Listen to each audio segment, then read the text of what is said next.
If you want to play Powder Puff, make sure to see Mr. Lanshaw. The practices are on the 23rd and the 30th. Senior boys, if you are interested in being cheerleaders, please fill out your paperwork. Your practices will be announced at a later date. Now let's hear more from Justin. Hey, it's Lil Kobe. I want everyone to come to the football game on Friday. Now, to you, Caitlin. Welcome back, Caitlin here, and today will be day 2 of our roundtable discussion.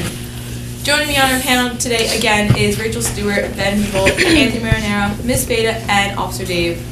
Yesterday we talked a little about social media and the ways it affects people in negative ways.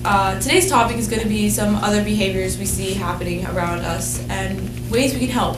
For example, picking on students.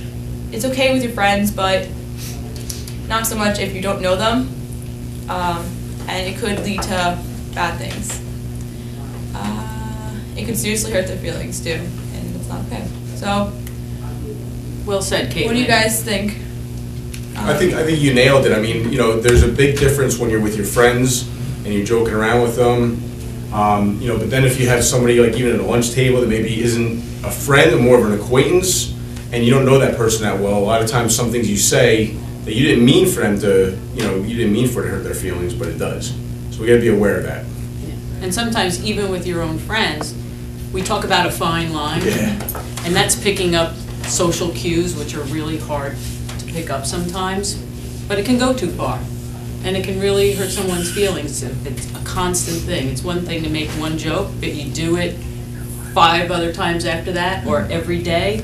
That's a little too much.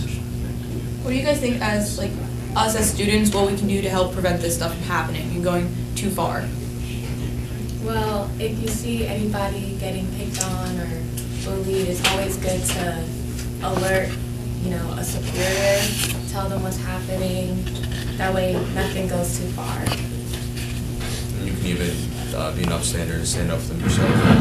I feel like sometimes too, when people say things and they don't realize it's defending someone, that person that's being offended doesn't always say something right away. So they don't always know that, oh, I am saying something rude. So sometimes if you point that out to them, they kind of realize oh, maybe I should tone it back.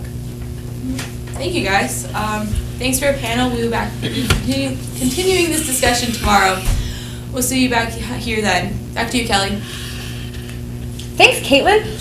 That's all for today, Chiefs. We'll be back tomorrow with all the facts that you need to hear and none of what you don't. For now, have a great day and stay classy, Go Pack Home.